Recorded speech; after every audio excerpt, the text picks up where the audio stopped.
Yo, this is Bobi Wine, straight from Uganda. Ewaffe, Uganda. Big up that YouTube channel. Subscribe.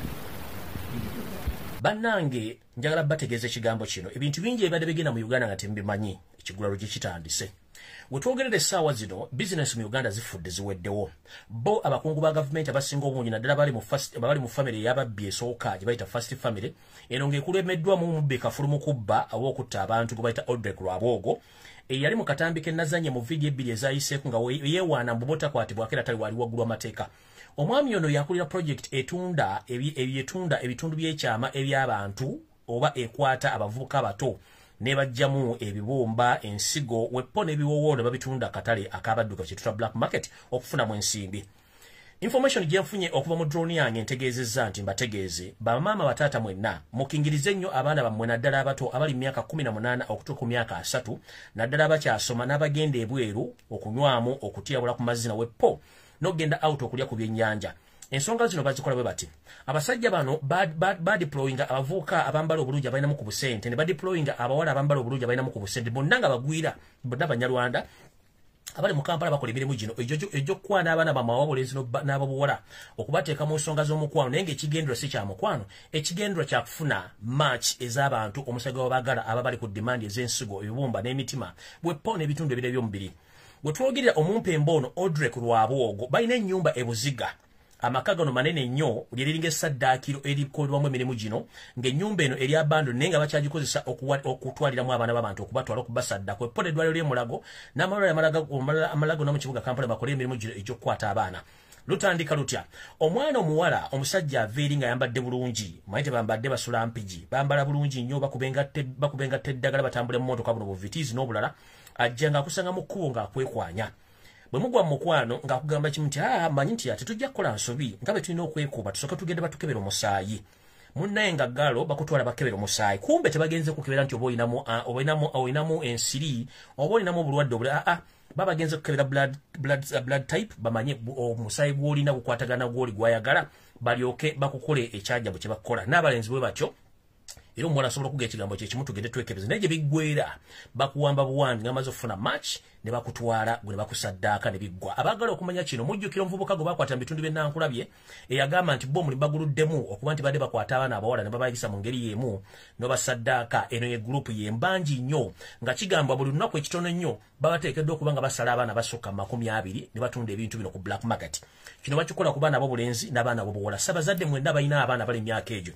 Mujjukire nti body parts zino ba body organs zino ziri so active okuva ku myaka 18 mpaka ku myaka 3 waggulu zibera active ate zibera more expensive mu age ya 18 ku myaka 3. Sabayina abaana myaka egyo mwengendereze nnyo abaana bamwe babula tebabula nti babuze byava kati mbyobufuzi bawambe olwokuba nti balina ebintu ebibajjamu munda. Ekyo kyo kimaliriza nga bwe kiri ekigula lugi ky'olwaliro nga kitegeezeza abazadde mwenna mwegendereze nnyo abaana bamwe gye mbatwala so ne mbalwala gye mugenze mwegendereze nnyo ku bintu ebikolebwawo naddala baganda bange abavuzi ba bodaboda bakyali ku mulamwa buli lwogo ku accident tomalaga kukkiriza kutwala mu ddwaliro lyotamanyi kubanga bajja kutwala mu ddwaliro ekinavaayo oyinza obutadda either nga bakusse nga bakujjimbi baagala n'abantu abagwa ku accident ebiseera ebisinga tebatera kutuuka mulago ne badda oba malwaliro agabagaliraanye okubanga bali baba balinze ebintu ebyokutwala okutunda katale k'ensi yonna. Bwentyo nenfundikira n'ekigula lugi ky'olwaleero ngenda tandika program esookera ddala olwaleero. Alright. Okusookera njala tumira ku mukumbeza February Kyagulanyi Center mukama wange gye balako gy'otusaako engalo anasindika obubaka bwange obw'okusaba otubuulira akawunti ki bannayuganda kwe bagenda okuteeka ssente ez'okusonda ku mmotoka kubanga baagala ku mmotoka eyo eveeyo kubanga ebigenda maaso mu Uganda si birungi. So abantu baagala kufuna babuulira akawunti ssente baziteeka luddawa buli mwaso osobole okubanga awaayo ekiguli amagala eddiba osobole okubanga ojja emmotoka eyo ekyo bwe kinakiwedde ojja tubulira ebiddako so kulekayo gye Masaka gye babadde mu kuziika webale kutambula bulungi na kubuuza ku batuuze era webale kubaka twabuulidde bulungi nnyo bwatuuse bulungi nnyo mu matu g'abantu kubanga ffe twalonda gwe tetundako yose lutabasira mutano wakalekeze ntandise bwe nti bannange njala bategeeza embeera eri wakati waffe naddala wano mu kyombo ky'Abaganda tewoomya ddegobe akasiriikiriro tugamba kalwanya eminya kitegeeza nti ekintu bwe kiba kisiriikiridde nnyo kiba kitegeeza waliwo ekitambula. Ffe bwe tusiriikirire nnyo mumaloza tetutegeera nti batutegeera njala kutegeeza omumpembe kaloli wassanya Mr. Alage wonna wooli simanyi woweekumbye ennaku zino kubanga ennaku zino olabika toli mu mbeera zo za buntu waliwo kitatambula bulungi naye tofaayo kubanga n'abaafa batyo bali kubanga mwe mbali emizannyo gyammwe ne mulooza mugenda kufuuka bagezi nnyo okusinga abalala naye mugenda okukimekereza nga nammwe ekiri atabala kyekirya n'asigaddewo kasigenda kulwako nnyo kugamba ekigambo kimu nti nasindika luli abakugu bange bagende banoonyereza ku nsonga za conference gye wakola wakati w'ogamba nti Ssaabasajja Kabaka yajja live n'ayogera naye so far results ze nakafunako tezinavayo bulungi but percentage esinga obutono yakafunikako eraga nti eyo teyali zoom conference nge live. It was kind of recorded nga mutaddemu mu recordings ebintu mwafuja lingoteeka more information is coming era njafuna olunaku nte video n'abantu bakuba amasimu batule kyekituufu fetu sigala tugamba nti Ssaabasajja Kabaka akyali mu buwambe era tumwetaaga kubanga agiddwayo agenda afuna obujjanjabi obw'enjawulo kubanga tukimanya akakolyo ka Museveni asooka n'akusiriikirira n'abanga atakulabawo kumbe alina message gy'abasindika right down ze ng'omuntu amanyi Museveni n'aludde mu bintu bino kasitola banga mubadde mutadde omuliro ku musajja ne muteeka ku pressure ne mujjako ekigere kiba kitegeeza nti ekiddako kyonna kijja kuba kikyamu. Essaawa zino tusiriikiridde nnyo ku nsonga za Ssaabasajja Kabaka Ronald Nyondo II ng'ababaka bonna bakiika mu lukiiko lwa Buganda basirise abalangira n'abambejja basirise abantu abakulu mu Buganda basirise tetumanyi Ssaabasajja mbeera gy'alimu tetumanyi kikyalimu ono yayagala alete zoom meeting eno abaloozi senti omutanda ali bulungi kumbe omusajja ali mu captivity bwe tuyita captivity bwe buwambe omuntu wabeeramu nga takkirizibwa kwetaayaaya so wetwogera essaawa zino Ssaabasajja Kabaka embeera gy'alimu ya buwambe nja kusaba Wasanja Kaloli Charles Peter Mayiga mu mbeera y'emu Abaganda nga bwe tugamba nti amaaso g'Omuganda gali mu ngalo tusaba Ssaabasajja Kabaka afune open place oba open discussion n'Abaganda nga ali live maaso ku maaso bino by'okutubuzaabuza simanyi mulese kamera mugitadde mu distance muzoominga temuzuuminze mutane black and white tuli mu modern society whereby nti kamera zonna kati za colored teri muntu abeera mu black and white buli reflecting n'okyusa kala y'ekintu oba kala y'ekifaananyi ky'omuntu kiba kitegeeza nti oyina memory gy'oyiteeka mu bantu oba oyina ekintu ky'okweka mu bantu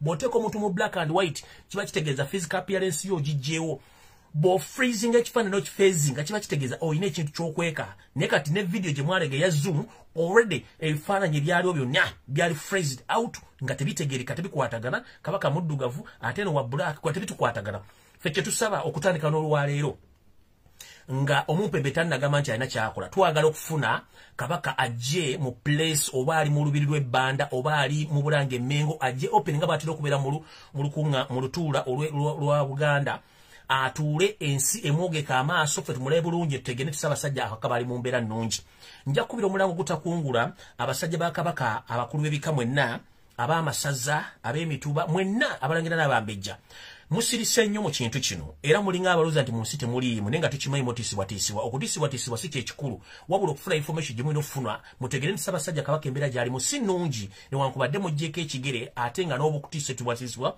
kukyagenda mu maaso njala otumira ku baana bonna abalangira n'abambejja abava mu ntumbwe za Ssaabasajja Kabaka Ronald Mwenda Mutebi II ekibuuzo kyange olina kibabuuza naye tebwakinziramu bannange newankubadde ffe tuli Baganda tuli Baganda tetubuuza nnyo nsonga zikwatagana mu famire yammwe naye mu nsi engunjufu nga bola nti bw'ogobera Obwakabaka obusinga omwo gy'obeerako omwogezi w'Obwakabaka bubeerako ayogera oli olulangira n'okubula biki ebigenda mu maaso naye ku baana Ssaabasajja Kabaka Ronald Mwenda Mutebi wazaala waavayo omuntu asobola okujja n'omuzinzi n'agamba nti okusinza ku mbeera ya taata eri bweti kyekyabatuukako bannange naffe olumuntu weke ne tugamba nti baana mwe babayitamu ekyo si kyekikulu wabula ekikulu kiri nti twagala okumanya embeera ya Ssaabasajja Kabaka mwali tumanye nti ali ate kubanga Obuganda kati essaawa zino obuna busirise buli omu akola bibye awo nno sijja kulwawo eno message njagala egende eri bannayuganda mwenna buli kitundu ky'ovaamu omumpembe Yesu tubasome mutatu wa kale ne babbiba ne bajja mu Uganda bakola ebintu bingi basooka ne batwawukanya ng'eggwanga ne batwawukanya mu mawanga ne mu ntegera ne mu nfuna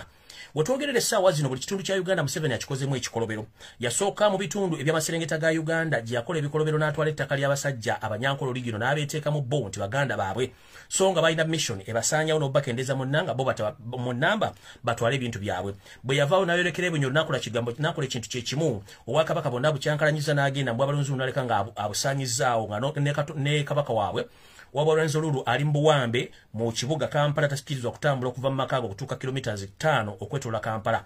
Ne tugenda obwetolo bo ekiri ekifa kifumba mutuko. Bwe twagenda mbwe busoga bwasigalawo nga kifaananyi kya Modiro. Bwe twambukeyo mu Mbale wa byonna ekiri ekifumba mutuko neyo waggulu mu Northern Uganda bonna kyekimu. So bwe yajja mu Buganda wano wakoledde fujjo n'akatagga okutuuka okwagala otulinnya ku mutwe. So nga kino akikoze akimanyi nti emission gye baalina. Kati yalategeeza bannayuganda mwenna bannakabala mwenna bali mu Uganda nga saawuddemu nti boli Muganda oba oli Munyoro boli Musoga. Bannange ndoza kutudde ku ntegeragana yaffe yatusanga nga abampi b'abantu bana tuyingiramu. Omusajja ono yakola kyamaanyi nnyo okutukulamu kye tuyita okwawula mu bantu bafuge. Abanyolo baafuna ebizibu byabwe ng'obwakabaka bukyankalanyizibwa Abaganda twasirika. Abatolo kye kimu Abaganda twasirika. Lwenzulu bwe yafuna obuzibu ffenna twasirika. Abanyankole baafuna obuzibu ffenna twasirika. Northern Uganda babateeka bukkole babatugungula okumuloba bala ku planet Uganda twasirika. Era ne mu East bakola ekintu kye kimu ffenna ne tusirika. Naye okuba nti simanyi ki kyabasirisa.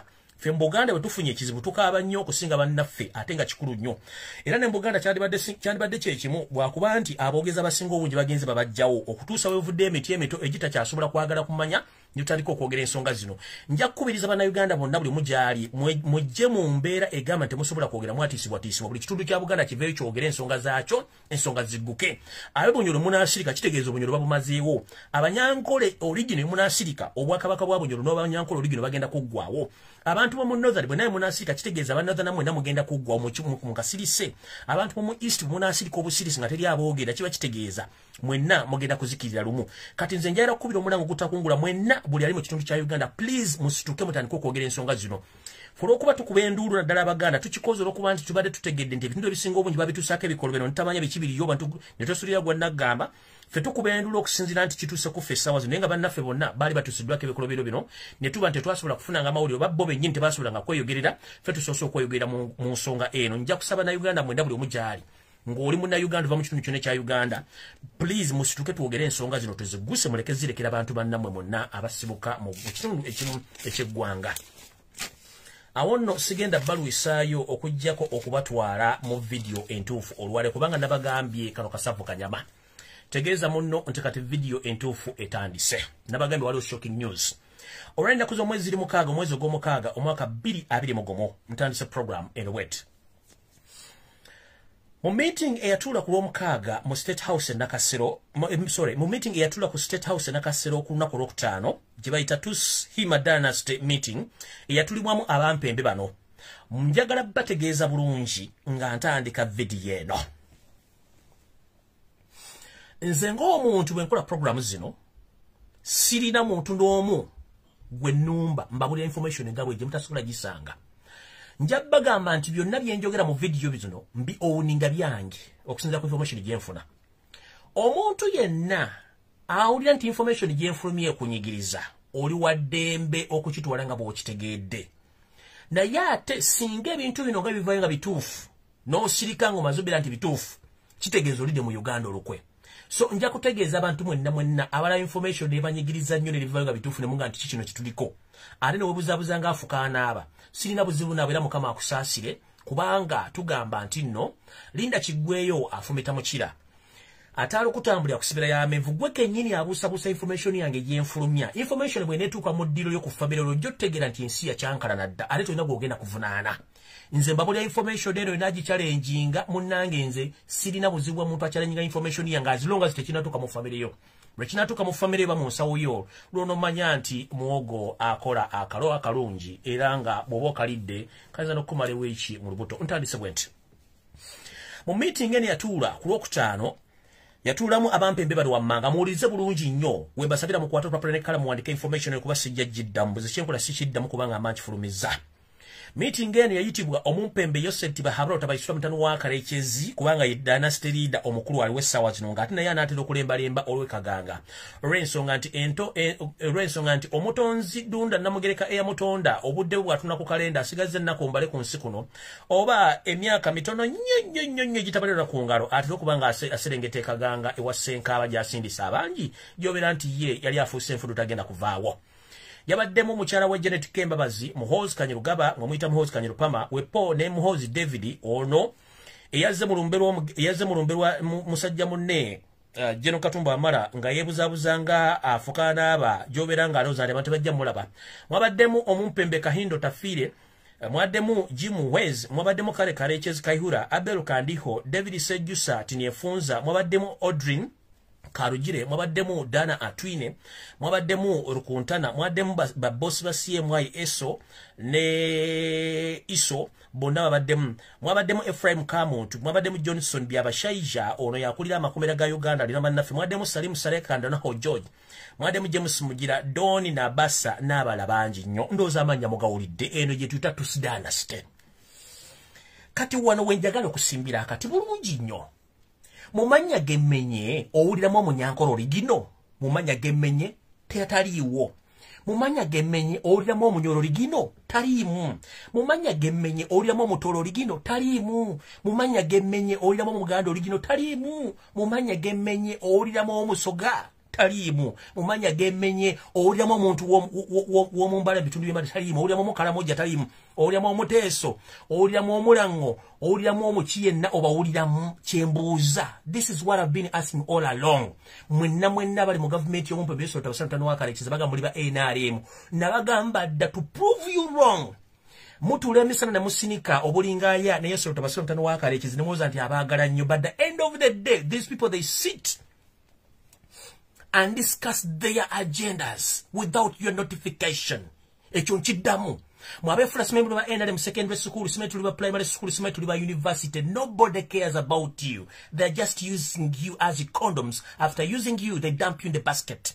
Echo jara muchitegere bulungi. Eno tusidanaste meeting ya today. Olia mwedi nyalioni you. Ene original Uganda ninga mwari. Njukudire moju ulile. Yoseti bahabro tabaswa mtabano wakareches. Genetic Kembabas. Mohoz Kajerupama. Mohoz David. Kahindo Tafire, James Jimmy Muhwez, Kare Kareches, Abel Kandiho, David Sejusa Tiniefunza, Audrin Rukarugire, Dana Atwine, Rukuntana, BCMUGANDA boss bonna, Ephraim Kamuntu, Johnson Byabashaija, Salim Sale, James Mugira, Doni na Bassa, mulimu munda Uganda original. Remember this week I told you there was a meeting, bali discussing amonemias. Oluswahili, oluzungu n'olunyarwanda. Wano wembabuuliza, muno mulimu na Uganda. Temuli. Ne muli ne mwekuba emizimu egitali gya mambo simetu. Bana abasajja bajja kuwamba gwa kuba bonna bagwira. Buli omu jambuuza ensiboko yawe tajirina kati ongenze maaso. Biki ebyali mu meeting? Tugenze maaso. Mu meeting eno ebyalimu mwalimu eno agenda eyali mu meeting eno y'okulwokutaano bagambye bwe bati. Mu meeting eno bagambye nti bagenda crashinga omuntu yenna agenda okuyimira mu kkubo lyabwe. But most especially the Baganda. Bakugambye nti mu agenda zibagenda okola bagenda nti bagenda kusaanya buli muntu yenna agezaako okuyimira mu kkubo lyabwe erya dynasty yabwe kutekinga over eggwanga. Luli bafulumya cabinet list gye bafulumya yali dame n'engano gisoma kubanga bana basajja bantambulirako nga baagala mpe information enfune engana. Olwaliro nfunye information edda okuva ku source entuufu. Naye bwe nasoma cabinet eno mujja kutya abantu bagenda okubeera mu cabinet eno mujja tegeera nti ensi yafadda. Mulimu surprise names akagenda okujja mu cabinet eno ne mujja kutya sigenda gisoma olwaliro mpaka ng'efulumye naye nga mbategeeza nti nfunye original cabinet list nga bwefulumye olwaleero. Tennafuluma nti mugifunyeeko tena muchapa temuja gifuna. Nze ninze bwe nyiri bagisome ndyoke nziyange mbagabo nako na gifuna ndyoke mutegeere. So mutegedde agenda esooka eri mu meeting engeze ku nsonga ey'okubiri. Bonna bakkiriziganya ekintu kye kimu nti balina okuwa amaanyi ag'ekitalo ebitongole bya byokwerinda omuli SFC, omuli CMY, ISO n'amagye agabo agabakkiririzaamu ekiragiro kye bayita shoot and kill. To continue to kidnap and kill the indigenous Ugandans, but mostly the Baganda. Mukiragiro oba agenda gye bakkiriziganyizaako bonna nga tebeekutudde mbensomi bakkiriziganya nti bagenda kuwa amaanyi amagye gabaga SFC, CMY ne ISO wepona abakyabakkirizaamu okukuba ku nnyama nga tebalina gwe bebuzizaako ogenda mu maaso n'okuwamba bannayuganda bonna naye ng'okusingira ddala baagala bannayuganda naddala baganda abasangibwa mu Buganda. yensonga lwaki drones zatandise okuwamba abantu okubajja mu bitundu byabwe ebisinga obungi mu Kampala era muzira emisana bakikola bulungi nga balina emmundu. Ku namba 3 kuliko bwe kiti mumpuliriza bulungi bagenda kukozesa omumpembe Winnie.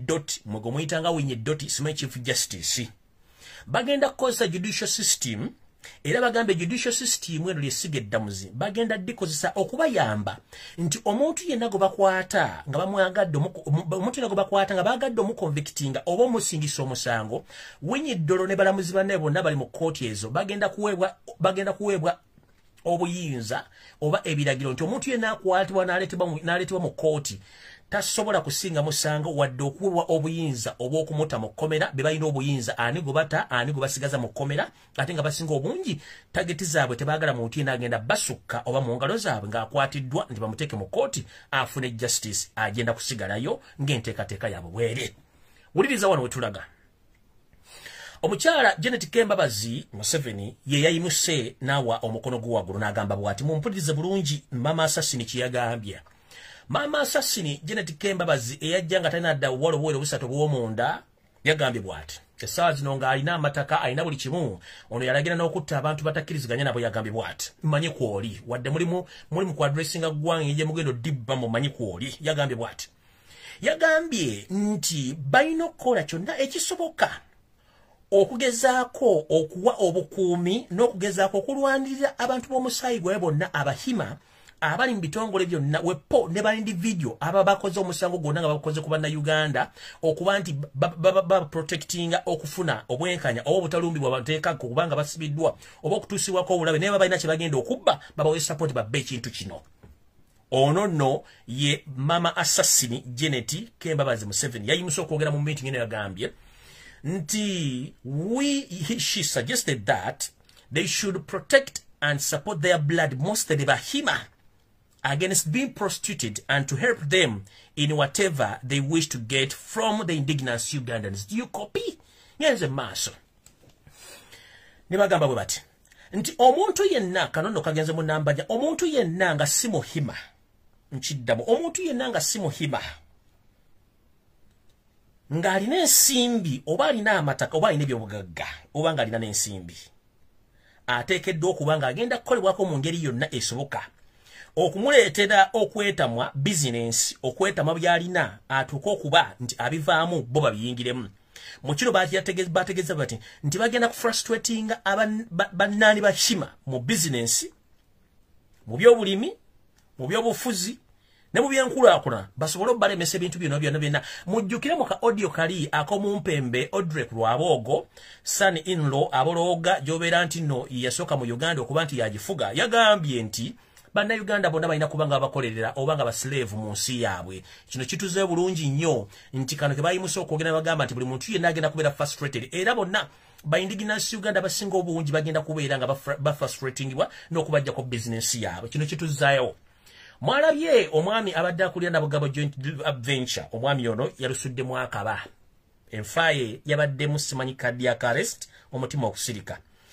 Waliwo abantu abatandise okufa mu ngeri etategeerekeka bwe bali awo most especially Uganda. Soka weebuuze lwaki curfew lwaki covid mass immunization ali mu Buganda wokka ewala tewali buli kimu kitambula bulungi lwaki amabala bagaggala bakuba abantu emigo bakuba mu Buganda wokka ebitundu ebire bya Uganda tewaliwo kitambula. Bannange mwenna abaana bannambi ne bannayuganda mwenna abakola business mu Buganda mwegendereze nnyo nga mulina ensimbi.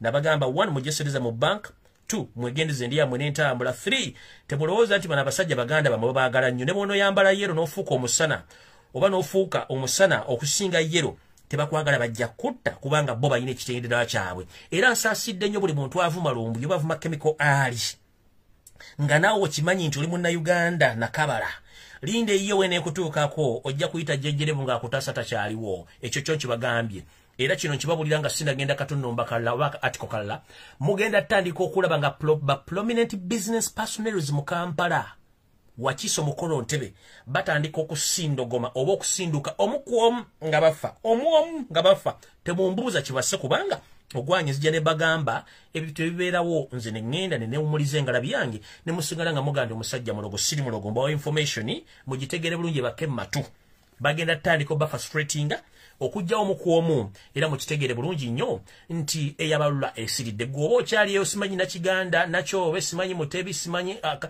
gundi ngoloza mbabagala tewali gwe baagala era mujja kitegera bulungi nnyo. Tugenze mu maaso mu katundu namba 5. Omumpembe Jacob Oulanya nga kati ye speaker omujjuvu Museveni gwe yeerondera. Kiteeberezebwa nti ono waliwo ebitongole ebimunoonyerezebwako ku nsoma ye, ensoma ye mbusi nnambulukufu nnyo era kyovula nabo basoma ebiwandiiko ananaagira mumwetegereze bulungi mu butambi. Naye drone eŋŋambye nti omumpembe ono diguli z'alina ne bye yasoma ebimu tebitegerekeka wadde bamuyita mbulooya ne bw'oba omulira nga presentinga oba nga ali mu conductinga parliament ya Uganda.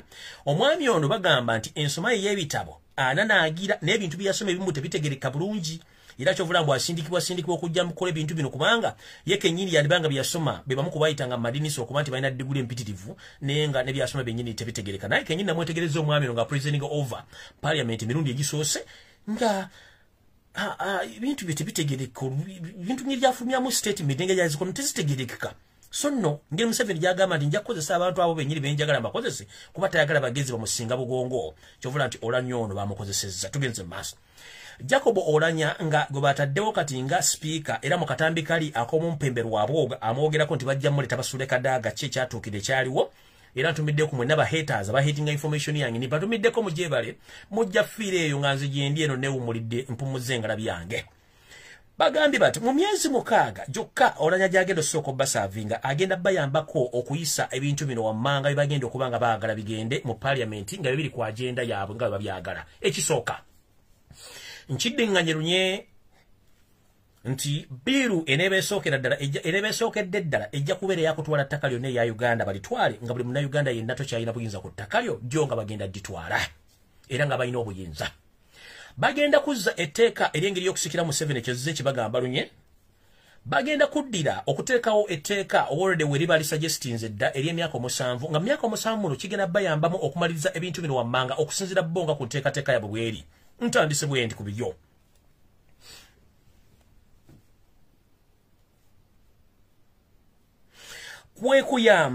Kwekuyamba ku nsooka sekesooka kwekuyamba okujjawo enkola yonna enebalemesa okuba nga batuukiriza ebintu byabwe ebitakawo empaya yaabwe mu mateeka ne mu biragiro.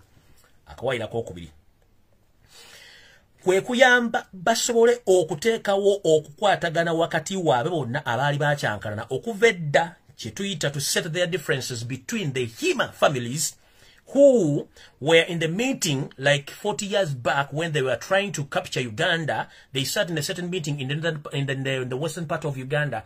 They discussed how to lead Uganda for 50 and more years from the time when they gathered to discuss that agenda. So right now they have stated that they must sit down and settle all their differences as Bahima so that they can overcome all the obstacles against their plans. Bakugambye nti bonga bo balina okutuula buli muntu yenna gwe baanyeeza nga wa famire zaabwe ey'Abahima Abanyarwanda bajja okubba Uganda baddemba bayite batuule mu meeting ez'ekyama basetulinge obukuku bwabwe babuzze basobole okubanga bali joint force esobola okulwanyisa bannayuganda bonna basobole okubanga begenda maaso n'okukola ensonga zaabwe zino. Yensonga lwaki mbaga nti abantu abamu bakyakola business ne Museveni ng'ate bantu baabwe ne mulowooza nti nimba. Ngenze maaso ku kawaayiro n'ambanya bagambye but they must capitalize their wealth. Balina okuba nti batetenkanya engeri y'okkumamu obugagga bwabwe mu bitundu byonna ebya Uganda gye batutte eby'obugagga omuli amataka ebizimbe n'ensimbi enkalu wepo n'okendeza ku bugagga bw'abo abantu nga bo bakuma obugagga bwabo butaggwaawo. Kino kitegeeza nti bo bajja kuba bakozesa omukutu ogw'okuba nti babba batta n'okuba nga batiisatiisa bannayuganda bokuuma ebyabwe byo okuba nga bakuuma ebyabwe nga tebikwatibwako. Tugenze kawaayiro namba 5. Oluvannyuma lw'emyaka 7 nyino gye bapulaninga nga bo Abahima bano bapulaninga okweyambisa omumpembe Jacob Oulanya okukyusa ebintu byonna bagambako kemabega muli bendewera y'eggwanga oluyimba lw'eggwanga wepo n'erinnya Uganda nga bamaze oddikyusa nga bamaze okufuna emyaka 7 egyo. Ngenze maaso kati mumpulirize wano we mbagambira nti bano abasajja si bannammwe kubanga bagwira. Oluvannyuma lw'okweyambisa Jacob Oulanya mumpulirize bulungi oluvannyuma lw'okweyambisa Jacob Oulanya ne bamemba parliament abasinga obungi mu parliament okuteekawo ebyo byagala bagenda kutandika ate nabo bennyini okubeeliminatinga omu ku omu nkiddamu bagambye after using or after implementing all our ideologies and all our plans of Himatus dynasty through all the laws using members of parliament, we are going to start eliminating all the useless idiots whom we have used to achieve whatever we are planning. So, I call upon all the MPs, even if you are supporting NRM, you are supporting opposition, please be very careful. There are some hidden agendas with these foreigners or refugees who invaded Uganda with their hidden agendas. As we speak right now, they have said that after using or implementing their plans, using the indigenous Ugandans, they are going to eliminate all the useless idiots, including the Chief Justice Winnie Doro, the currently Speaker of Uganda, Jacob Oulanya, the assassin, the professional assassin Peter Elweru, and Simon Byabakama, the former chairman of the Electoral Commission. You are among the people who have been put on assassination list after being used. Akonkogedde mu lufuutifuuti buli omwe akategeere kankadde mu Luganda alyoke nsimbuke ngende bagambye nti oluvannyuma lw'okweyambisa abantu bano okutuukiriza ebigendererwa byabwe bagenda kujjo abantu bano abatalina mugaso abamaze bakolera ebintu bino wammanga okuteekateeka enteekateeka yaabwe yonna nga bagiyisizza mu kirowoozo nti bagenda kukola amateeka mu bantu bano mwe mugenda okubeera Winnie Doro ono Chief Justice, Jacob Oulanya ono ye Speaker Parliament, Peter Elweru ono assassinating abantu beka Berwenzururu, mwe muli ne Simon Byabakama chairman of Electoral Commission, mwe muli n'abantu abalaba MP bonna abana abakoze ekintu kino bajjawo kubanga bagamba bwe bati nti olwokuba tumaze okukozesa abantu bano kijja kutuwa obuzibu okuba nti tubatunulako nga tukoze ebintu bino so tulina bajjawo bo baveewo olw'ensonga bajja kuba batulinako obujulizi bungi nnyo ku nsonga ezigenda maaso ku bintu bino be bantu abo mulowooza nti bategeera nnyo. Jukira balina cow mentality erowooze bamwe basinga okutegeera nga ate mu administration balina zero. Poor mentality ye bayitawanya katugenze maaso. Njagala mumpulirize bulungi nnyo akawaira akadda kano kali very serious nnyo. Those who have been helping us to suppress Baganda, Basoga, Batoro, Banyankore, and other parts of Uganda. But most especially those who have helped us to suppress Baganda. We can't continue with them or we can't trust them anymore because they turned against their fellow Baganda or their fellow indigenous Baganda and we used them to suppress Baganda, including the Buganda Kingdom. After using them, we are going to eliminate them because we can't trust them. They turned against their fellow Baganda. They will turn against us, the Bahima. Hope mwenna abali emengo muwulidde bulungi nnyo abali mu kutunda ettaka lya Buganda, abali mu kutunda embiri za Buganda, abali mu kusaanya obuwangwa n'enno bwa Buganda, abali mu kutta abantu abasobola okwogerera ensonga za Buganda ne Uganda ndoza muwulidde bulungi nnyo. Kano kankaddemu mu Luganda. Agambye bw'ati omumpembe Esalidwako ne family yaabwe. Bagambye bw'ati mu kkoweri erimu bagenda okukola ekintu kye kimu. Bagenda kuddira nga bamaze okweyambisa abo bonna be beeyambisizza okutulugunya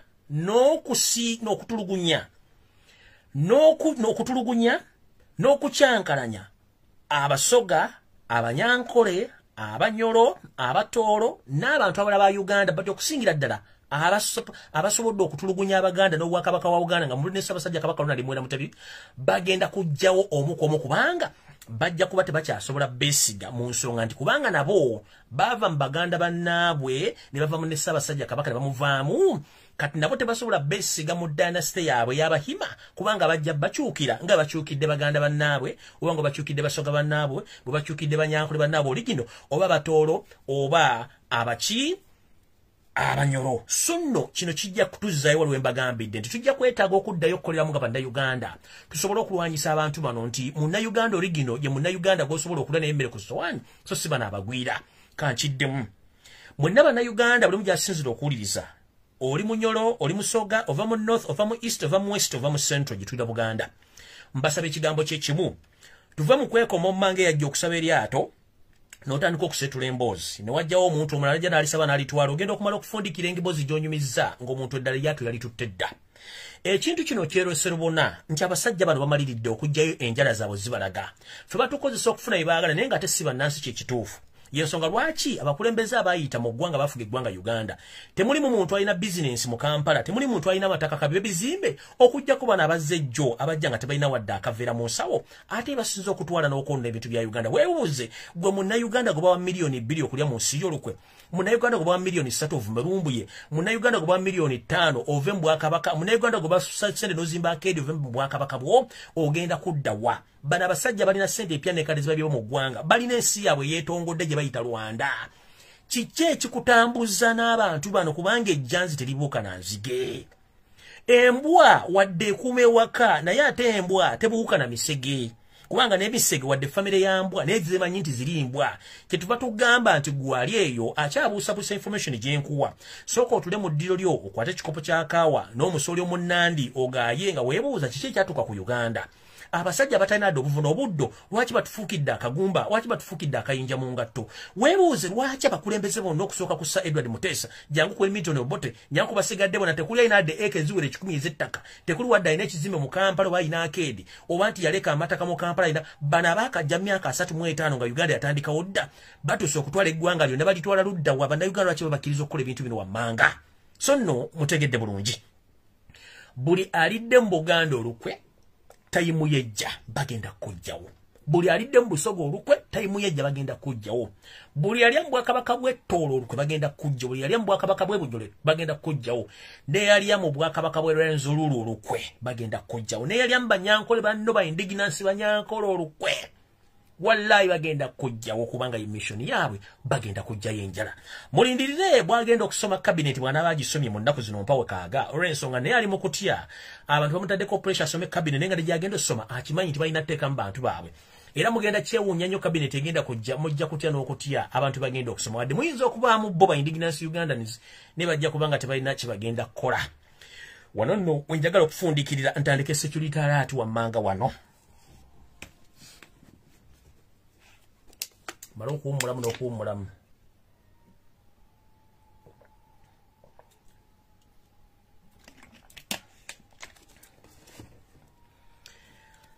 Njala tandika ne security alert. Naye nga sinatandika ne security alert,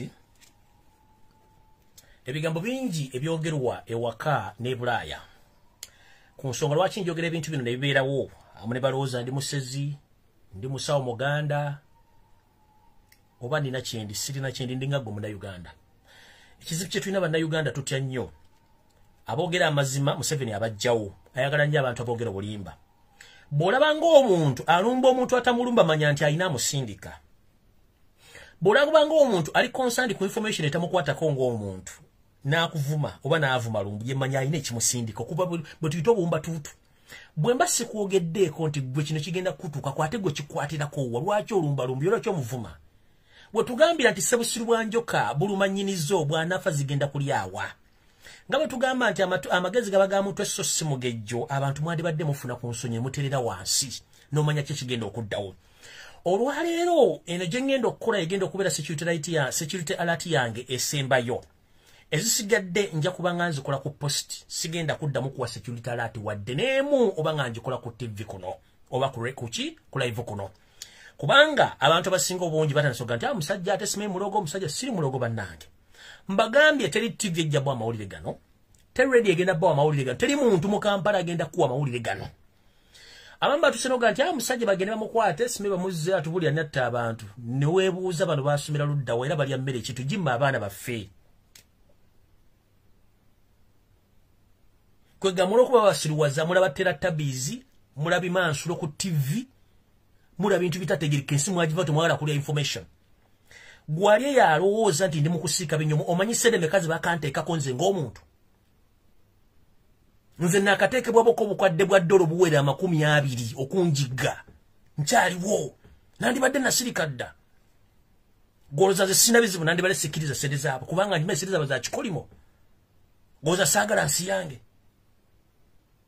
yange njagala ne bana Uganda bonna mbagala yensobola kimwe nfuna information zijja nenjibuulira abantu omuntu bwakugamba nti kino kigenda ku ABCD kye tuyita okwerinda sibuti omuntu ne bwakugamba nti baba buli omwana waabo obwe baba buli omwana waabo obwe ng'omunaku amato okunkumula Luganda lutuufu nti bwe mbanjogedde ebigambo bino teekayo amatoge bagambye eki nti bwe kiti twala kyenkugambye kiwulirize tegeeza munno naye ate gwe bojja n'olumbalumbye simanyi kiki obanga agamba nti kati mmwe baabasiriwaza ne mufuuka bawumba tuutu abatakyasobola kutegeera nti ensi erina okufuna amawulire genda onoonyereze kye bayita fourth estate mu mitendera gifuga eggwanga Katonda okututuusaako obubaka abuyisa mu Bibuliya oba mu Kuruhani zina abatuvunuulira Bibuliya zina abatuvunuulira n'abatusomesa basomesa bafaada beba pastor batuvunira ebintu bino kati mu byobufuzi bwe mbanga mu Uganda temukyalina muntu asobola babulira mazima nga balimbidde emyaka 4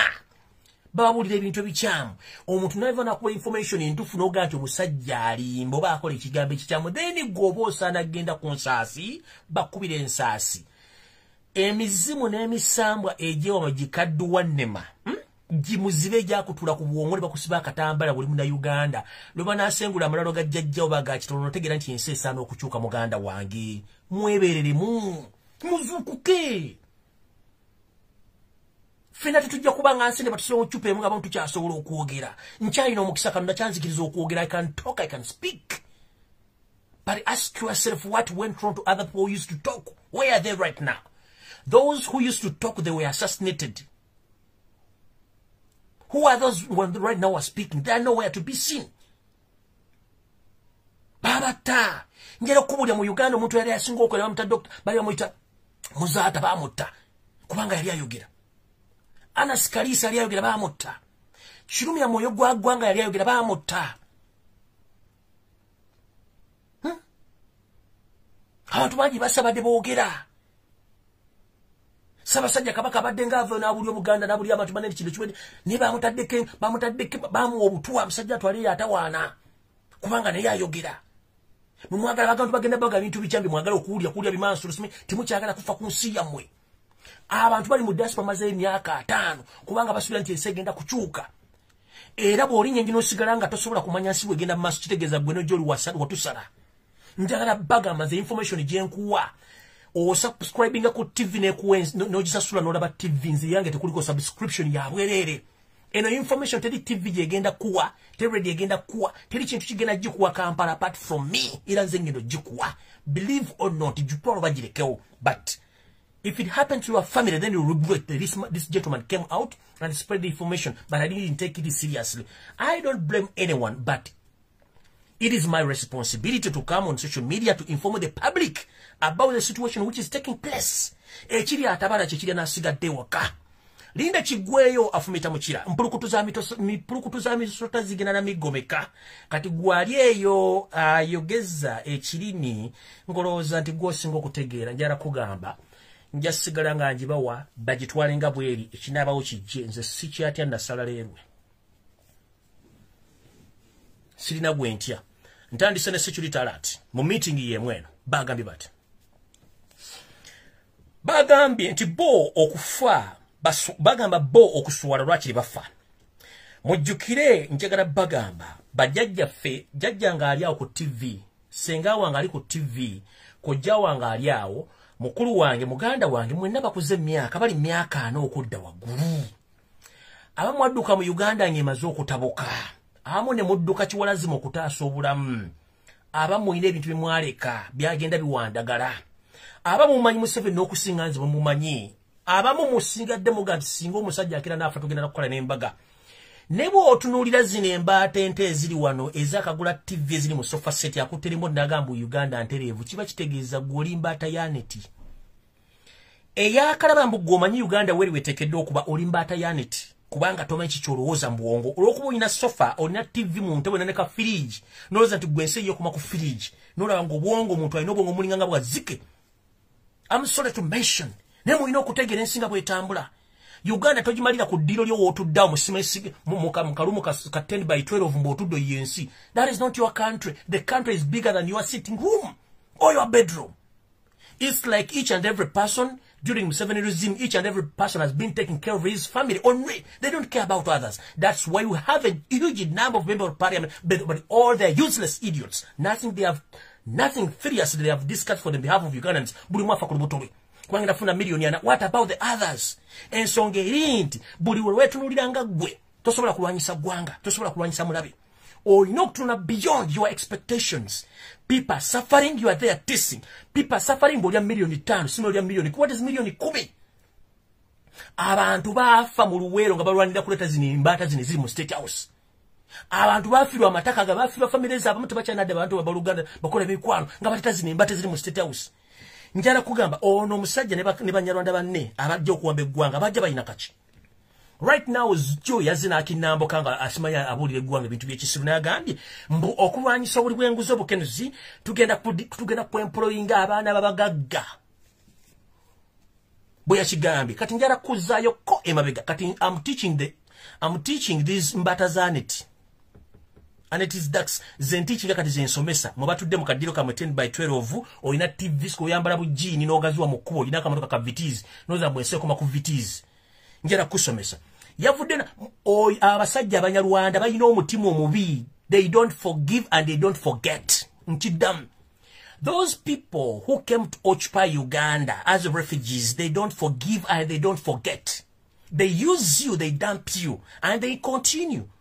So if you are there, sitting, thinking that for you think about yourself, you don't think about others, then you are lost, and you are lost sheep. Ngenda bazzayo kemabega. Yakigambye ku State of the National Address n'agamba okulwanyisa corruption tugenda ku employing abaana bagagga baasoma balina ssente.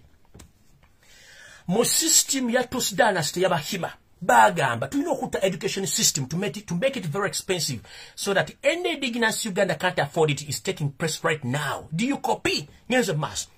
Bagamba tugenda kutama lwaliro gonna. It's the same thing which is taking place right now. Ne bagamba tugenda kuwavaza bana Uganda bonna ba indigenous nga tebasobola kulya dokufuna ekyemisa. It's exactly what is taking place right now. Ne bagamba tugenda kutta business. It's exactly what is taking place right now.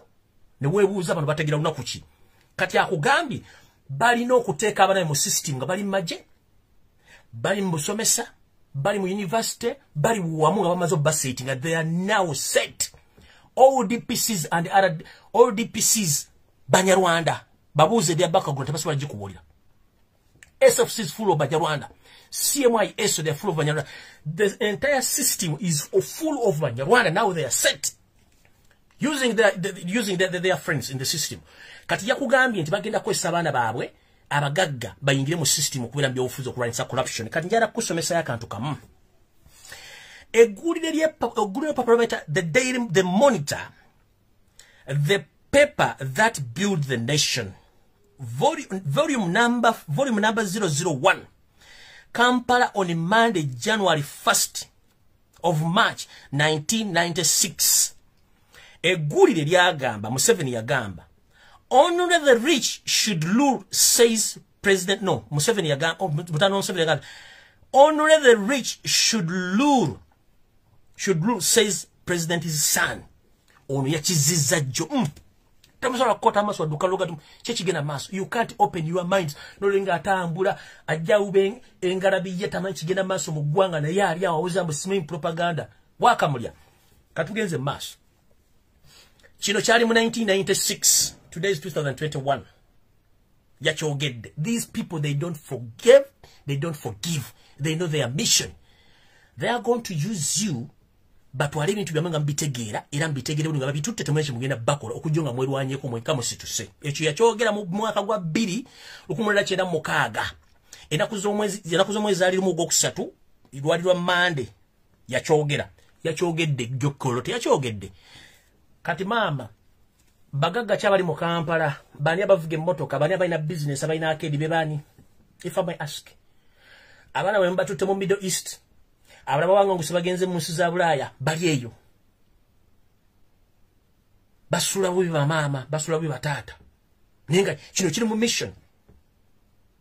mission yaabo bakirina bulungi nnyo notunuli omuntu nga akalula amaaso ng'alinga gobatekako olubale wavu tasobola kutegeera n'ekiba mugambe tasobola kikyula nti akiteeka mu mutwe wamma ngenze mu maaso ne security alert naye ng'eno yeesembayo the last and the least of security alert ebisigadde byonna alla bakulembere era bataase ogwange ng'okoze saagala nnenya ntandise bwe nti ne security alert muwandike ebintu bino buli omu kiteeke mu kitabo kyo security alert ezisembayo nga ngenda zikola olwaleero bazoogeddeko bagambali nti bo nga bo okulemererwa boonoona ate bajja kutta teri muntu ataswala mu nsi muno nga musajja munyarwanda yava e Rwanda nga mukulu nga tazaaliddwa mu Uganda tebeerabira ate tebasonyiwa ate kyeboogera bakitegeera ebbanga yoseriti bahabulwa tabayiswa mutanu wa Karekezi ne mukyala we mama Assassin bamaze mu Uganda bandi badde abantu basse bamala naye bakyagenda maaso n'okusuwa bakyagenda maaso n'okutta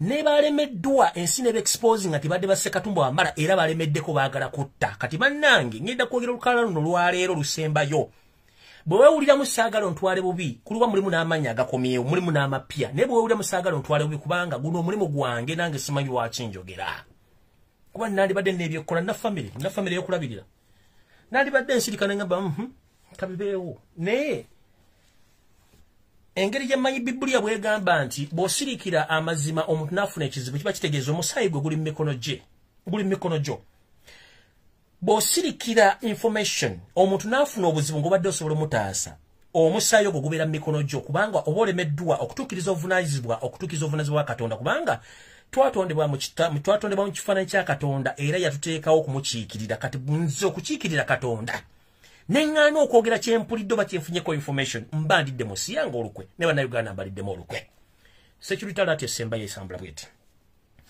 baagayo bati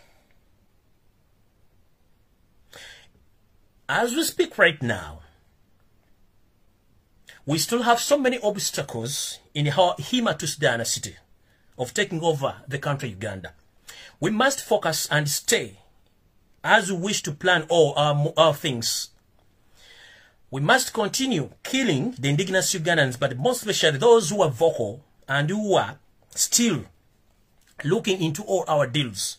So the foreign people, they should take caution that they are still on the assassination list, as they stated on Friday meeting, which was chaired by Yosef Tibahaburu, the son of Karekezi, and his entire Tusi dynasty.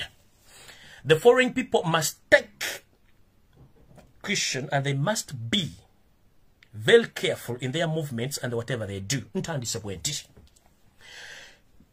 Eno njogero lya kubanga yesembayo. Manya aba iso kwemuli, aba semwayi kwemuli. Ne mu 7 nkimanyi kwoli, oyine simu yoyina okumeza. Mama Assassin Janet kwoli. Abel kandiko kwoli. Mugira James kwoli n'abala mwenna kwe balimba mayi mugiraba. Ne bagamba kuwandika notes mayi kwemuli muno.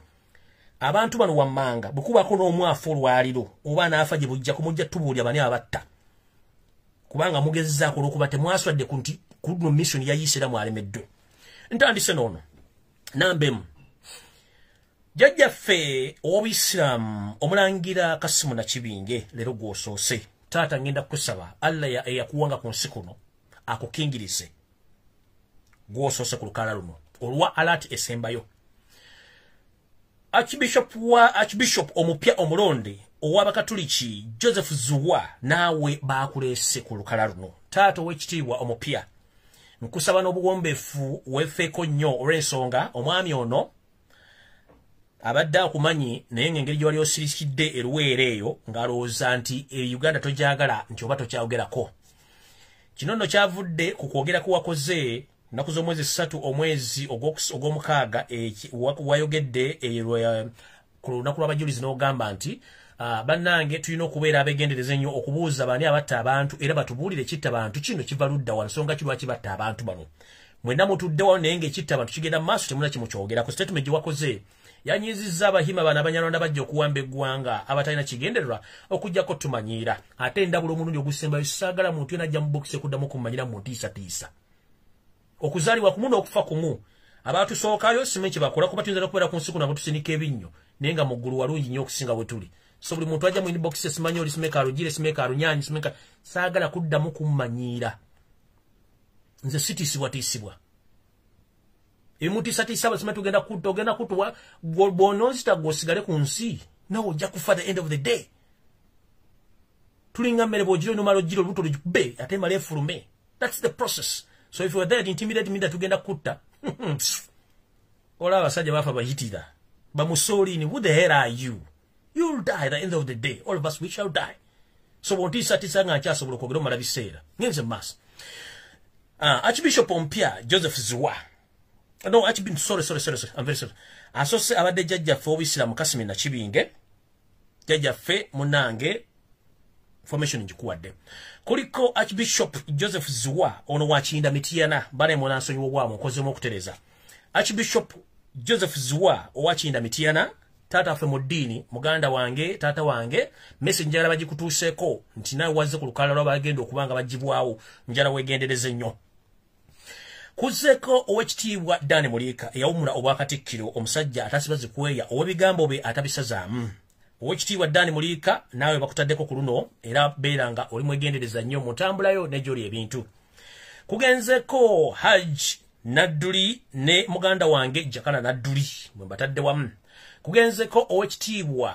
Israeli Mayengo tata wange Israeli Mayengo y'omu ku ba historians abamanyi ebyobufuzi era abamanyi democracy tata wange naye bakutaddeko Israeli Mayengo bakutaddeko kuliko omyuka wa NUP omayambuka ga Uganda Dr. Zena Zedriga jjajjaffe ow'ekika ky'Embogo Kayira Gaajule jjajjaffe nawe munnange bakuzizzaako olwaliro weegendereze nnyo so nno kino kigenda abazzukulu bonna ab'ekika ky'Embogo gye muli omuli ne muzzukulu wo Robert Kyagulanyi Ssentamu ne famire yonna namwe mwegendereze naye nga jjajjaffe Kayira Gaajule gw'omu ku bali ku lukalala luno leero zzeeko olabikiddeko kuliko Honorable Nambesha kuliko bamasheeke bonna abaliraanye omulangira Kasimu Nakibinge mwendaba masheeke abakyali ku mulamwa nga mukyatambula ne jjajjaffe Kasimu Nakibinge w'obusiraamu namwe mwegendereze babatadde wamu jjumula bagenti bamasheeke mwenna abeetoolodde jjajjaffe omulangira Kasimu Nakibinge ow'ekibuli namwe mwegendereze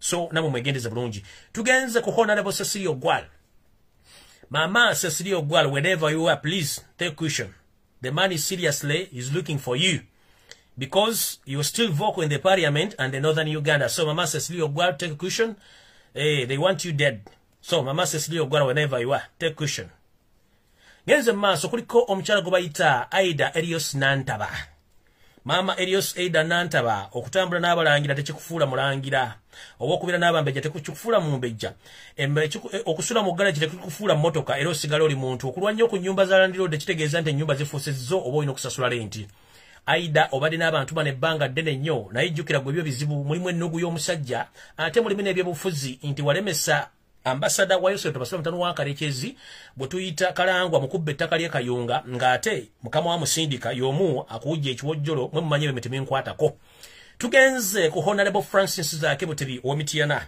muganda wange Honorable Zaake Francis ndowooza ompulira bulungi okomyewo kulada for a second time so njagala weegendereze nnyo entambula yo n'endyayo mu buli kimu ky'okola kugenzeko Honorable Nsamba Patrick naawe gwe ozze for the first time kubanga mbali sikulirangako Honorable Nsamba Patrick wazze kuliko mama wange wadde sigwonzaala wadde oli mu NRM wakola ebikolobero bingi naye nze tekiŋŋaana kubanga mbagambye tuvana tuli mu kifaananyi kya Katonda bw'osirikira amawulire obusobole otuuka ku muntu Katonda ajja kukubonereza ng'omuntu yasirikidde amawulire kiba kya nsonyi nnyo obutategeeza muntu newankubadde batomwagala nti munnange olina akasekere ku liiso oba olina akajenjo ku liiso kiri gy'ali neetereza maama Mary yakyambadde nakugambye ogwokubiri Haji Moses Kigongo gw'omu ku bantu abaleeta bampembe bano bayingiza Uganda bakufuukidde naawe ekizibu okomya omulundi ogwokubiri ate ng'eno lisiti etembayo kino kitegeeza nti bwe ngamba lisiti esembayo abala tebagenda bajjawo Haji Moses Kigongo ono nno yamyuka ssentebe w'ekibiina kya NRM mu Uganda yonna muganda wange Haji Moses Kigongo nkumanyi bulungi nnyo Nanyini Musa Kotsi n'ebitongole ebira byoyine bijjamu ensimbi taata wange wegendereze abantu boolya nabo bamanyi bulungi nnyo endya yaabwe n'entegera kubanga gwomu kubazanya omuzannyo munene baleeta era bannayuganda bangi bayita mikono gyo okutuuka nti bayiwa omusayo kulwanira eggwanga naye ate baagala kwefuulya bakugjewo. Njagala sembyayo n'omukyala Rebecca alitwala Kadaaga gwe bakwesibyeko nnyo newankubadde baagala kuwa ba vice president naye bakwesibyeko nnyo nkiddamu bakwesibyeko nnyo. Mama otukoze ebikolobero bingi ng'oyisa amateeka agatakwatagana naye nze kinkwatako nejjukira nti okalya ddakadda enfunyo ogirira mu katiko n'ekulinda mu kofini ng'oliyo bw'omu tosobola kwekyusa neryoka ekufenkenya n'owulira evvumbe bwe litokota. Bannange eyo yebadde lisiti yange eya security alert esembeeyo ebisigadde nja bikolera ku mutimbagano bibategeeze. So kino tekitegeeza nteriyo balala. Kino tekitegeeza nti kiriyo balala. Mbagambi ba prominent business personnel mu Kampala mukono wa Kiso bwe batandika okutondoka, don't ask me. Ba MP oba nkumenyo na sikumenyo boli wa enda bwatoli we NRM mwegendereza. Accidenti bagenda ziteekateeka, obutwa bagenda buteekateeka, amasasi bagenda gateekateeka, abagenda okufa cardiac arrest kitito kutuka omutima n'osirika bangi nnyo bagenda kubeerawo. Be bagenda okugamba nti mwafudde ssenyiga 19 bagenda kubeerawo bangi nnyo. Ekyo nakyo mberinga bukimanyi. Temugambi bagenda bakwa amasasi gokka, no. Mbagambi abantu bakola business mu Ntebe Kampala wa Kiso mukono nga muli business personnel mwegendereze nnyo. Sogedde manya gammwe naye mbagambye ba MP bankusoba sikusomye oboli wa ene batuli wa ene mwegendereze. Bannaddiini mbagabi bintu bino wammanga accident, amasasi, cardiac arrest oba COVID-19 oba okubuza zenzita zibagenda okuttamu abantu bano mwegendereze nnyo. Eyo njimaze kati ngenze ku mumpembe eyabadde mu meeting eno David Sejjusa. Njera mutangira omusajja David Sejjusa. I'm going to teach you the lesson today so that you can get to know that bannayuganda tuli bakoowu. Mu meeting eno yennyini ya today Yosef Tabasira mutano wakalekizi yabuuzizza what happened to this gentleman who have been hunting him almost for 3 years but we failed to get him. Boogera kunze nyini kama kwogera. Mukulu Yosef Tabasira mutano wakalekizi ne dynasty I'm less concerned about your issues because I'm not the one who's telling you to kill Ugandans. And we didn't vote you, we vote Robert Kyagulanyi Ssentamu. So this problem of killing Ugandans and kidnapping Ugandans, I'm less concerned. I'm just informing people. So you are looking for me for what use? Am I your son? Oba ya muya saninulo. Onjagaza chinkubanja obo manja. Kakajanja kafukami akajanja kasumagize ya leader. Koleta mbatu musimu mugenda kutta buli omu. Please, mugenda kutta bajjajja mu abazukulu ba musosinza. Mu meeting eno Museveni bwe yabuuzizza nti ekituusa ku mwami ono gwe tuyigidde emyaka 3 nga taddemu ssente pia ne kantafu mufuna bamugamba kizibu nnyo mufuna kubanga tetumanyi kitundu kikimwali nabagamba ndi mu ttake nkiddamu ndi mu ttake ndi mu Istanbul ayagala nnoonya and you can't get me. Sejjusa ndi mu ttake mu Istanbul mwendi naye kati gwe nakozeko da profile nagiwadde dda bekikwatako kubanga bakumanyi. By the way, let me inform you this, Museveni. Receipt tape Edwan omukulembeze akumanyi the in and out. Akumanyi. Who the hell are you akumanyi? And you made a mistake. Jobali bagenda okuwamba ensi nagagala business z'abatujja bali balina business mukanogaana. We yakoma okutegeera nagala sibala abasajja bafu.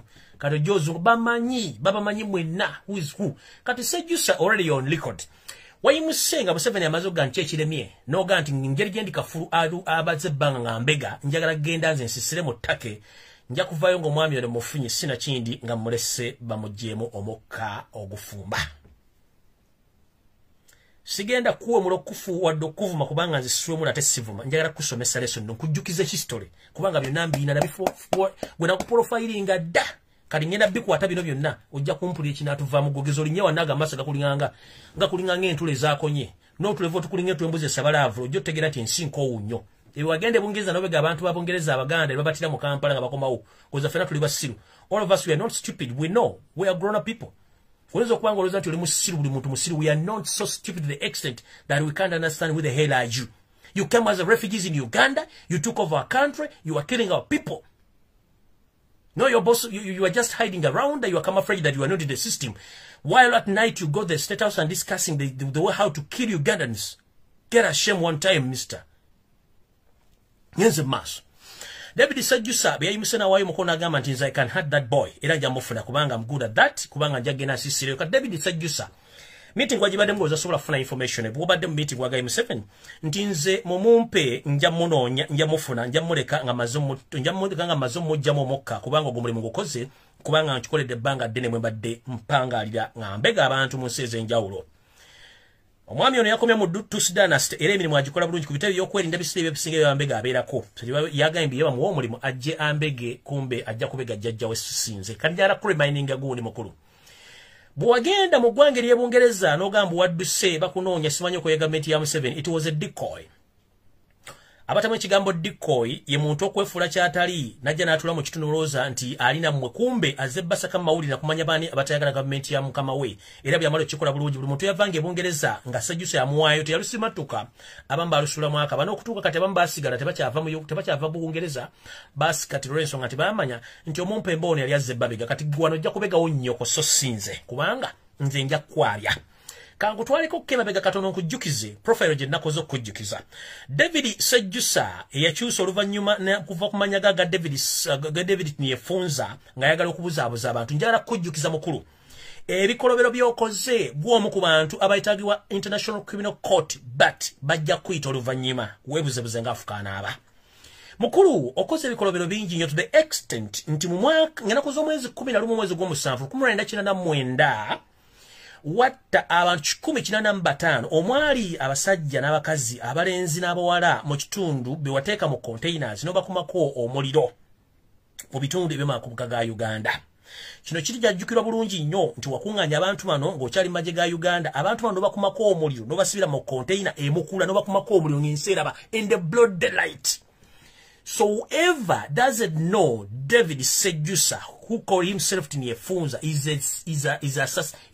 assassinator musajja musi.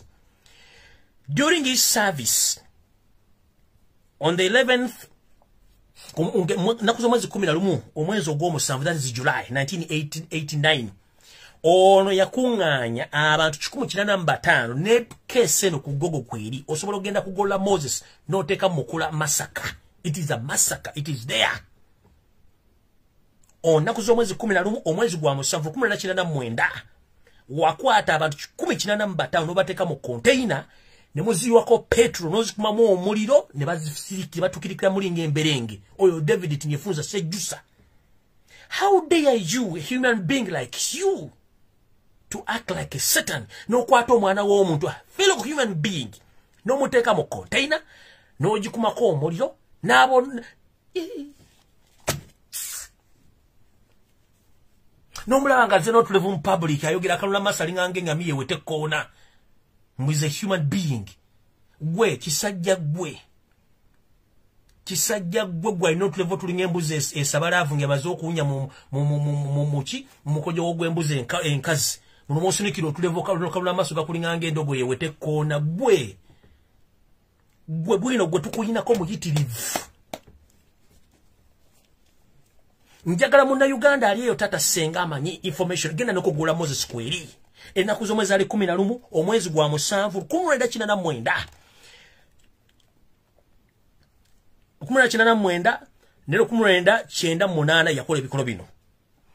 Yatta abantu 185 kwali abalenzi n'abawala n'abantu abakulu babagalira mu container ne bakumako omuliro batukanga emberenge.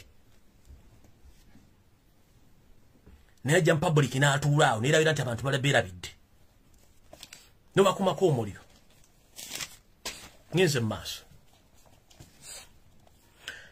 David Sejjusa eyayitya Tinyefunza mu 1998 ku biragiro bya Yosero Tabasiro mutano wa Kareches wakwata abali abakulembeze ba DP mu mambuka ga Uganda in the northern part of Uganda. You arrested the following DP leaders including Zakaria Orum, Tiberio Okenyi, Odoko Nachony, Eileen Okwi.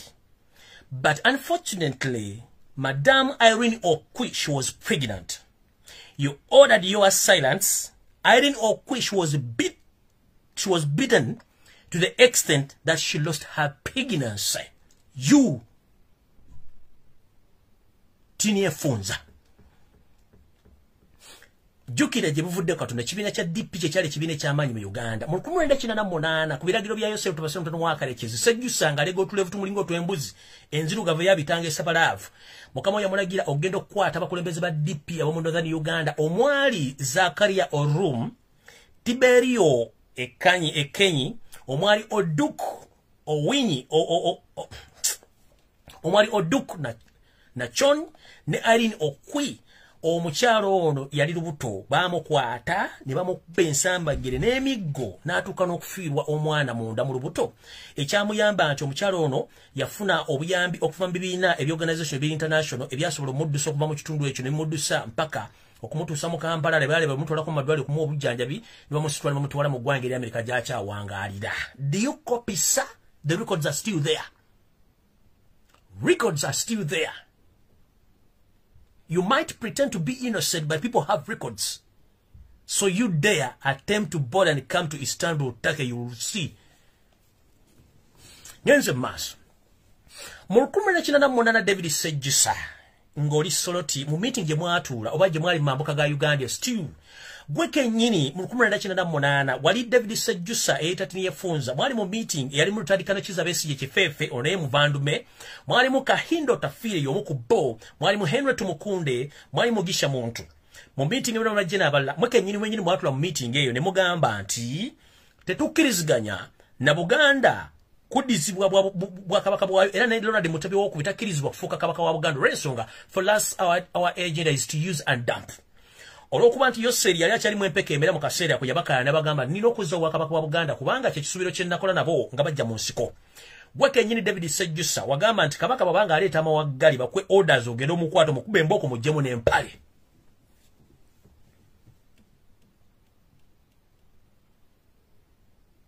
bwe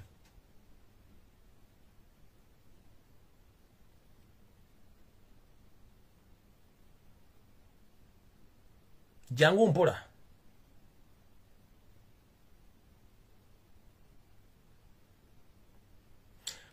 mulina ebikolobero buli muntu alina ebikolobero mu ngalo ze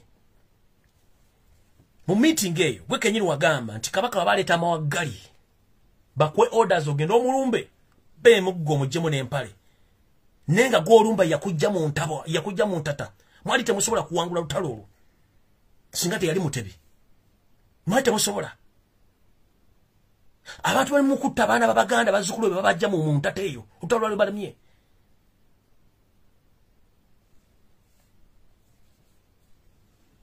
ngenze maaso David Tniefunza soko Sejjusa kijjukira bulungi nnyo mu 1998 okutuuka mu wangula olutalo bweke nnyini wali toyagalira ddala baganda era nga webuzabuzanga afukaana aba abamu be mwattanga nga bamubasula mbinya mbazika nga balama mwabasula mwababanga n'amasasi kinajjukirwa nti bweke nnyini yaleeta ekiteeso ekyokutta abaganda nga mubatisa bukumbi nga abatta embizi gwaleeta ekiteeso ky'obukuuni ekyokwokya obupira nakubasiba obundooya ne munnooli Pirato abamanyi Pirato mumanyi so mukulu David Sejjusa tukuinako bwino mungi nnyo bino byonna namazo bipayirenga bulungi nnyo n'embisindika gye birina okulaga leego otulevu tuwongo jjozunga n'embaliga naga amaaza gakulinga ng'endogoyi eri mu rese wetekkoona mwegawoteranga n'enkobogo mukulu muwaddugaliranga kaso waddugaliranga entamu efumba kasoli ziri ez'emnamanve mukulu atakumanya ajja okusinikira ebinyo oli musajja mukyafu nnyo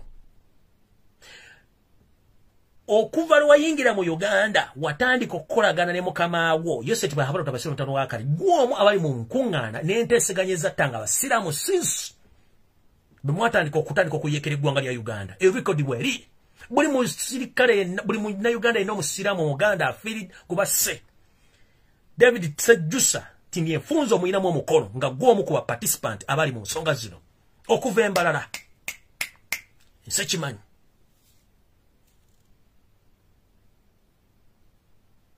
ensekimanyi abasiramu bonna bazze bateba mu masheki olinamu omukono 65% okutibwa abantu abo abasiramu nga n'ekyengera kenyini wali beefuulidde ettaka lwabba ekyengera ali mu lutobazi lwewazimbako ennyumba gye basobola okubeeramu ng'ogamba tebasobola kuleka ne who the hell ayigo bataleeka nolina kaki wajja naki ettaka lya jjajja waligole n'ekyapa kyalyo abasiraamu tebakuleka lugwani bali bayita ale yakutonde yakuwa omukesa nasobola okujjula mugenda ne mwerabira ne muza ku nsi mugenda kubira ku ngaafu bwogamu omusiraamu aleme kusana Allahu akbar lugwani buba gwe David ngatoga nti oyine dini ogana tu musiraamu okusala ekyengera mu busombe bakulekanira ntulo musajja nolanga n'obwongo bukwetooloola abasajja bakute balina amagezi era tusaba amanya g'eddiini mugejjeko mmwe bawumba tutumwe mwenna mugejje kuba temulina mugaso tusobola kuŋŋa nti nze David simanyi nzaani nze Yoweri nga mukyatta abantu in the name of God mulina abana balina makyaki kati oŋŋamba otya praise the Lord kitaawo ng'ali mukutta bantu bwesimayo notume pasitaani muli mukutta bantu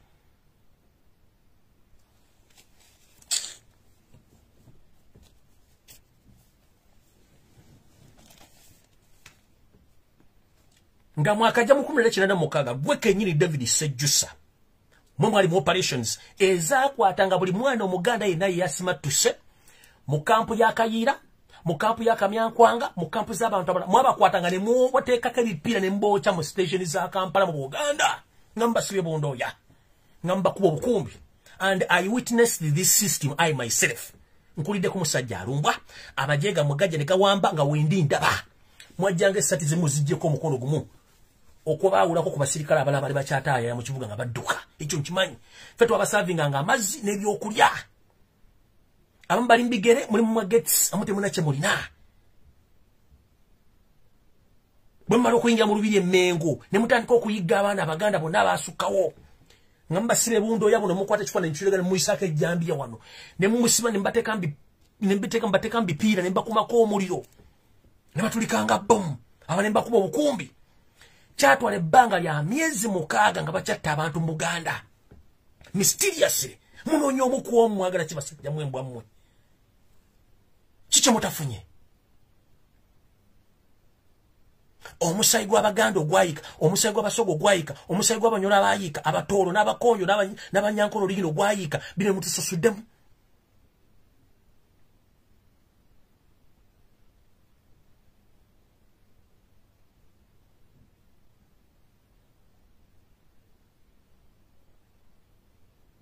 You nicknamed yourself Sejjusa because you don't regret as your boss Tibahabura because he is not advisable.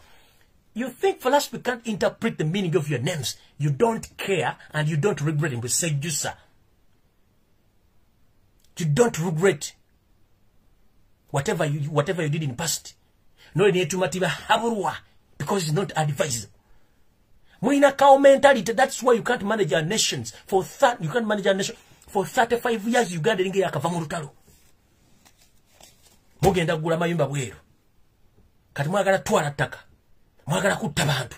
Era you are not satisfied. Mwaja temwina deploti yettaka ne basima toyi. Nga temwina buli mwaine olugoye lumulu wali ku mubiri n'akamundu kamwe nga mwenna mulabikanga abantu obwana bw'enjala emaaso nga batwakadde mulinga abanyiikaavu kati mukuze mumaze okufuna ssente mwagala kutta bannannyini nsi. Basirwa jokota musinge bandanyiri mwentandaba mulidde embuto zibabwegedde mukuba empi mukutta abaana babazu abaana abasajja abayamba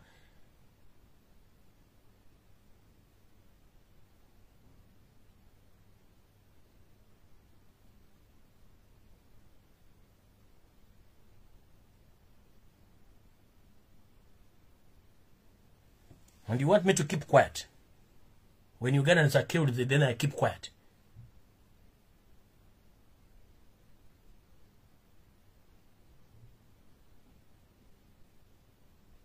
Olumba nanyi mugaso ki ku nsi? Mba nina mugaso ki ku nsi?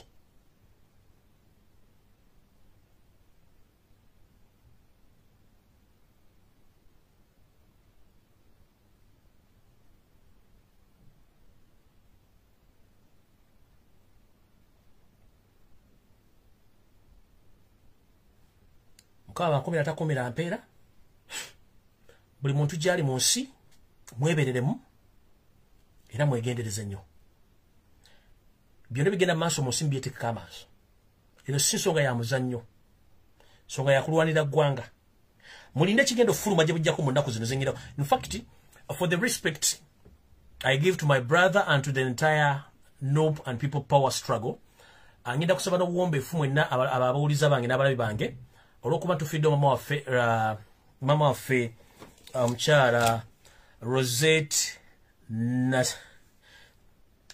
Nabisere Ganja nsaba n'obuwombeefu okuwa ekitiibwa mama waffe oyo eyatuzaalira Norman Ganja ne Philip Kiberu Ganja ne Nana Ganja.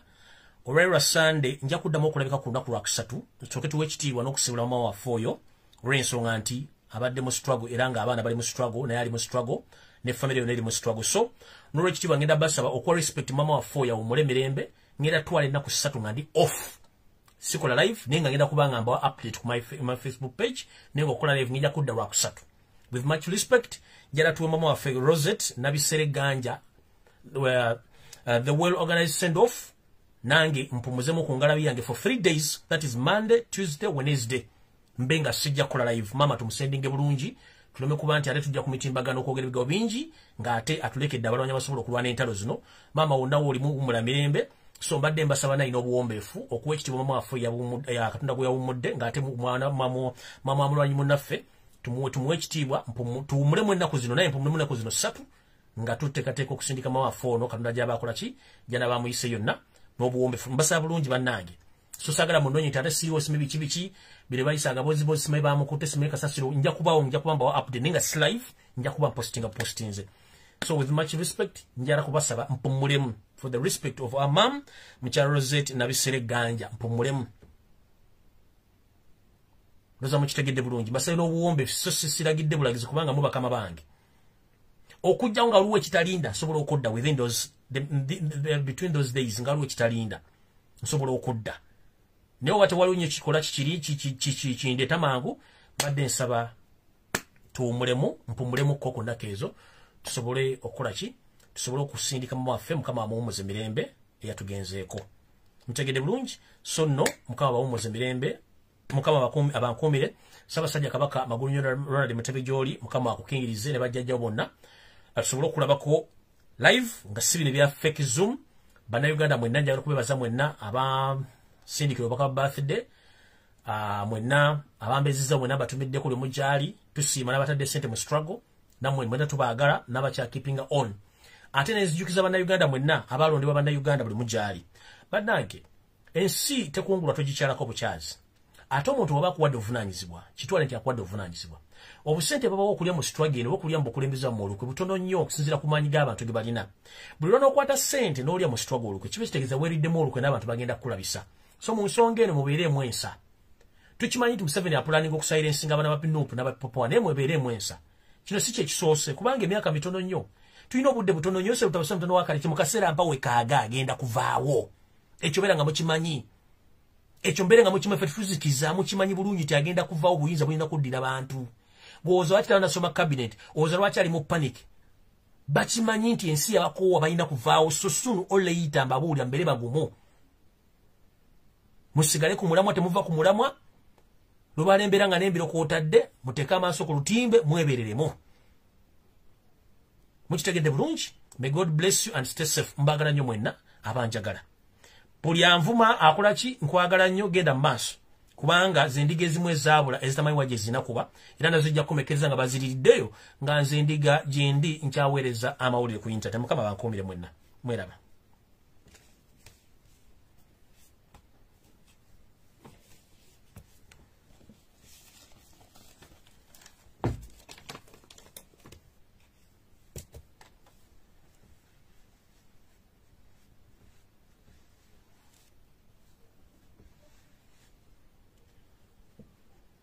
Yo, this is Bobi Wine, straight from Uganda, Ewaffe, Uganda. Big up that YouTube channel. Subscribe.